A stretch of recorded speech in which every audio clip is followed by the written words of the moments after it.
clearing close in the forest you'll find a fabulous banquet, a fairy ball. If you close your eyes and you open your mind, the veil disappears and you'll see it all.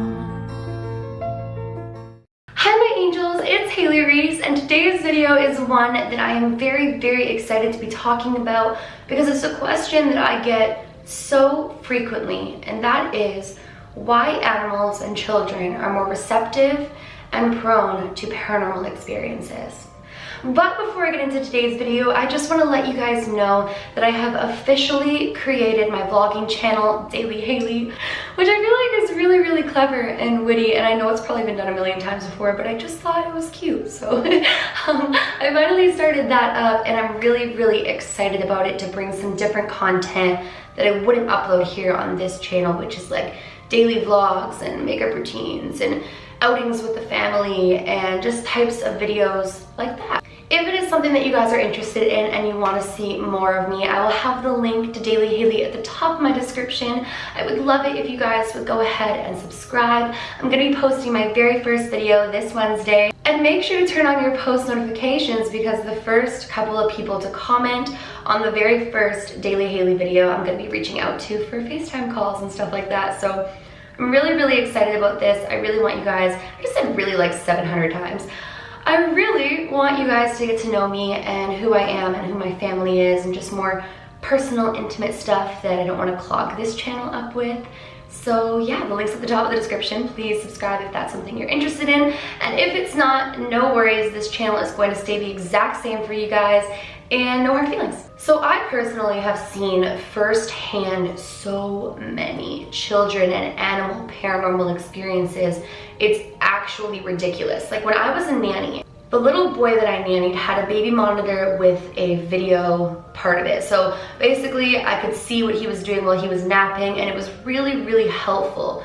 Because as you guys know, if you're familiar with watching children or you have children of your own, kids can like get restless in their cribs, but then they end up falling back asleep. And you don't want to go in there when they're in the restless stage because they're gonna wake up more cranky. So it was so easy for me to just go and check on him and see, okay, I should go in and get him, or maybe he's a little longer to sleep. And I remember I kept noticing around the second nap every single day, he would get up in his crib, carry his stuffy over as if he's giving it to somebody, and talk in his little baby language to nothing, and giggle and laugh and interact. But there was nobody in there. And I would watch this every single day and I would think to myself, he is seeing something in there. But it wasn't until his mom asked me if I started to notice him talking to nobody. And I said, actually, yes I have, but I wasn't gonna bring it up to you. And she asked me if I felt like it was anything negative, and I told her that I didn't get that vibe. He seemed so excited and so happy to see whatever this was.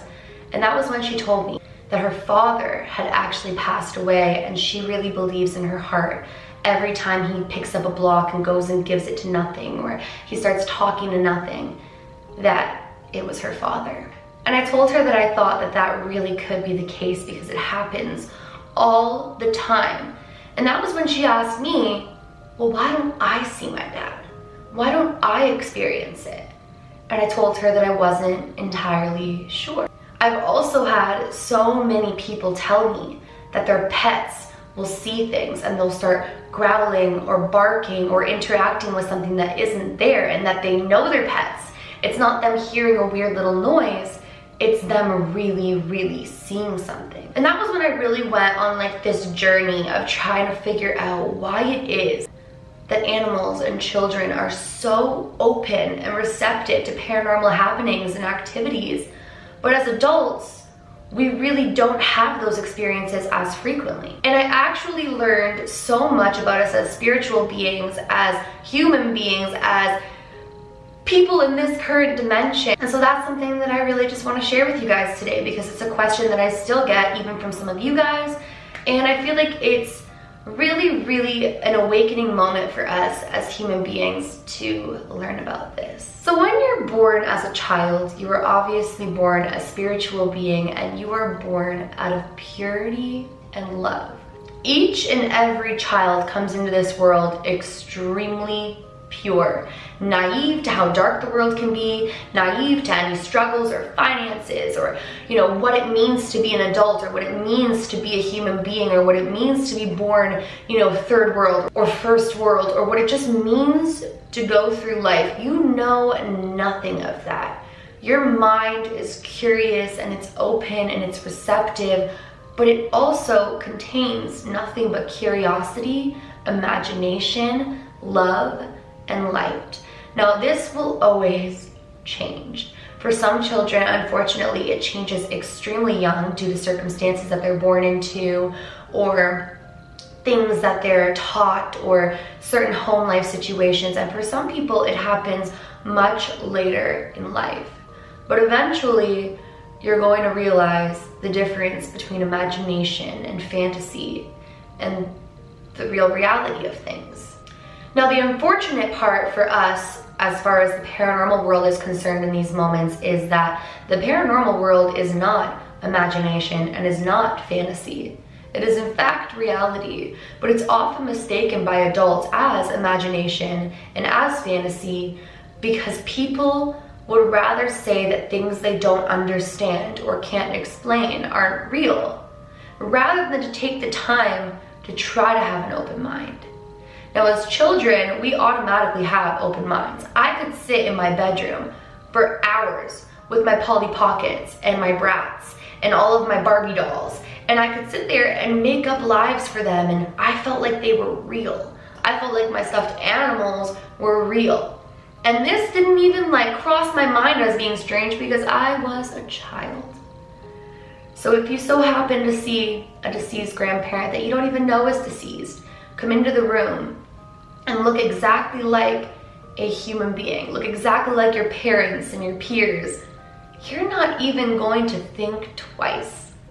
Because heck, you just made up an entire fantasy world using little plastic dolls. So to see something that looks much more real than a doll that you can make a life for doesn't even come as 1 ounce of a hesitation. You interact and you go with it. Now, I have a little cousin, and my aunt actually told me this story, and it was just actually very, very beautiful for me. And ever since my little cousin was a baby, much like the little boy that I nannied, she would be seen interacting to the air, that nothing was there. And they always had a subconscious feeling that perhaps she was interacting with something, but they weren't sure what. They just knew that it didn't feel dark and it didn't feel negative. It wasn't until my little cousin was about 5 or 6 years old and they were going through some old photo albums that she pointed to a picture of my aunt's deceased grandfather and said, "Mama, that's my friend. That's my friend who comes to visit me." And that was when she realized, my child's been seeing my grandfather ever since she was born. But much like the woman who I nannied for, she also wondered why she couldn't see her grandfather. And that is where our spiritual ego comes in. So like I said, as children, we're open, we're receptive to everything. We're not taught that seeing things that other people can't see is weird or crazy or insane. We're taught to just use our imaginations. What we see is what we see, what we get is what we get. You just live day by day. But as you become an adult, you are taught to rationalize situations. You're taught to find explanations as to why you experience things or why you feel things. And you're taught that anything that can't be explained doesn't exist. What I mean by this is, how many times have you or someone that you know thought you've seen something in your peripheral vision, such as a person or a shadow or something of those sorts, and you go, "Oh, my mind's playing tricks on me." Or you're like, "I'm overtired, I'm seeing things." Or you're like, "Oh, I'm insane, I'm just like, my mind's crazy today." You'll make up tons of explanations. We do it all the time. When we see a photograph that somebody believes has a deceased loved one in it, or there's some sort of paranormal something in the photograph, people will always say, I totally am blanking on the word right now, but there's a scientific term for making faces out of, things that you see that are normal. People will bring up that. Or people will say it's something to do with the camera or the lens or something's playing a trick. We always, as adults, or most people do, try to find reasonable explanations for why we experience things. Whereas when we're children, we see something in a photograph, we just accept that it's there. We just accept that we've seen it. So a spiritual ego is essentially that. It's essentially that we let our ego of thinking that there's an explanation for everything, of thinking that these things don't exist, of thinking there's scientific explanations for this, or there's no real proof that this is real, and we allow that to clog our brain and take over. Now, the spiritual world understands that. They see that. The angels acknowledge that, if you believe in angels. I'm not saying you have to, but the angels, you know, our deceased loved ones, they recognize that we have these blinders on, and that if they give us signs, we'll always find a reason for it. I'll give you the best example of a spiritual ego. One day I was in my bathroom and I was thinking about my grandpa, and I was thinking about how much I missed him. And I kept thinking that I just wanted a sign from him. I just wanted to feel like he was with me. And that was when, from my vent in the bathroom, a big giant white feather came flying in the air and landed right in front of me. And immediately I was like, this is a sign. This is my grandpa coming through. Later in the day, I went to go to sleep in my bed, and I plucked a white feather from my pillow. And that was when I thought to myself, oh, it must have just been a feather from my pillow. It must have just been that, and I'm thinking that it's my grandpa, etc. And any normal person would think that, oh, you know, it's from a duvet, or it's from a pillow, or it's from whatever else. But then I sat back and I thought to myself, no, because what the heck is a feather from my pillow doing in my bathroom? Even if there is an explanation for that, it's a sign. Now, the average person with their spiritual ego up would notice that and disregard the sign completely. But I look at it in the sense of, what are the odds I was asking for a sign and a beautiful white feather comes flying from the vent right in front of me? Even if it is from my pillow, it could still be a sign. Now, as children, we would find things like that and be like, it's an angel feather, and you truly believed it and you never thought any different. Millions and billions of people will go through life with these spiritual egos up continuously. Loved ones who have passed will give them signs, angels will give them guidance, and they will always find a reason that it isn't real or it doesn't exist, or they will find a scientific explanation for it, rather than accepting it as signs from the spirit world. Now, our pets are absolutely no exception. My dog is so receptive to the paranormal world, it's actually unbelievable. Like, he is so Hailey, Reese's dog, in that aspect. I'll see like a shadow in my peripheral vision and my dog will start barking in that general direction. And I didn't change anything about my demeanor because paranormal stuff just happens so often to me that it doesn't even, like, very rarely gets my heart going. Only certain situations scare me. And my dog, every time I sense something, he senses it too, or he'll sense it and I'll look over and I'll see something. My dog is so receptive. Why? Because as much as I talk to my dog and I really believe he understands, my dog has never been taught that there are certain things that exist and there are certain things that don't, and you might see both, but only one of them is real because it's in our dimension. He's never been taught that. My dog just knows when he sees something go by, be it from another dimension or this dimension, he sees it and he's gonna bark and growl because it's not supposed to be in our condo. Like, animals are never going to be taught that these things don't exist. You're never gonna sit down with your cat or dog and have a conversation and say, listen, I know you think you see a ghost over there and you're barking at it, but they don't exist. And whatever you're seeing isn't real, so you're gonna have to just stop barking and mind your own business. It's never gonna happen. I read in an article while I was doing research into this, there was a woman who had like 6 or 7 dogs. And these dogs were her world. And her dying wish when she passed away was that one of her relatives would take in all 6 or 7. Could you imagine? And one of her relatives took in all 6 or 7 of her dogs. And this relative stated on the record that these dogs every so often would all rush to one area with their tails wagging. Some that loved belly rubs from her would roll over as if they were getting belly rubs. And it was literally as though their owner was right there with them, interacting. Dogs aren't taught that that's strange, and they're not taught to just go to random places in the house, all from different rooms, at one period of time wagging their tails as if they see something there. They're never taught that that's strange.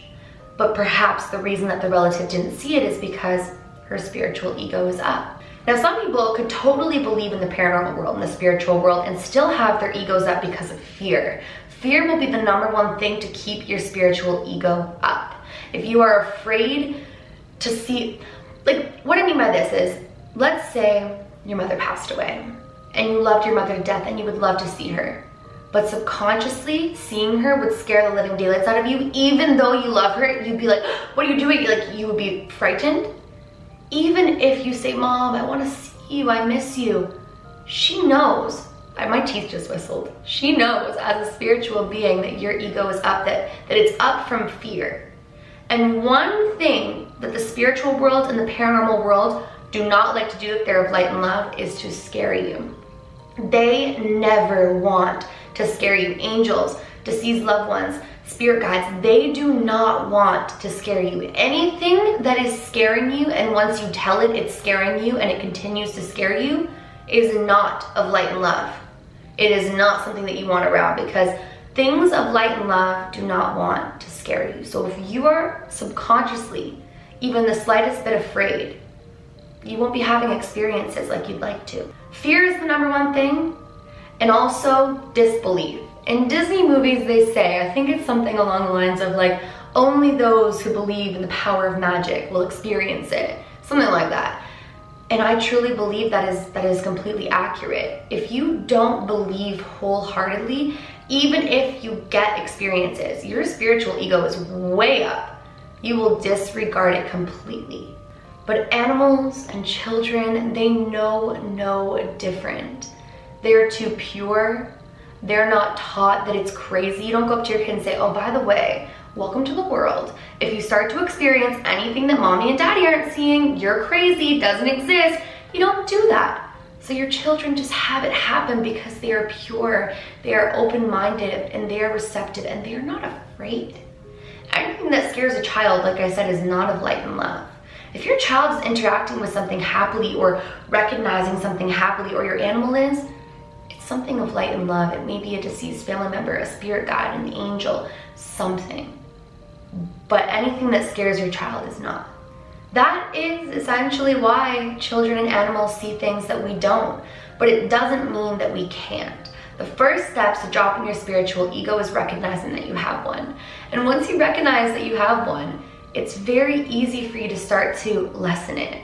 Start to take the blessings that you see and realize that exists, that's real. Start to notice that the things that you're seeing could very well be from the other side, from a different dimension. But make sure that when you open yourself up to it, you open yourself up with the intention of welcoming in things of light and love, things of purity, and things of goodness. Because the paranormal world can sometimes only listen to the fact that you're open. So if you want to drop your spiritual ego and you acknowledge and say, I'd like to be open to spiritual blessings, to the universe giving me signs, to my deceased loved ones coming towards me, but I am only welcoming into my reality things of love, light, and positivity. If you're not of the white light, I'm closed off to you. Watch how your life changes. Because like I said, we are all spiritual beings. We're on a spiritual journey, whether we acknowledge it or not. But adulthood and reality sometimes can take away from us the beauty that the universe has to offer.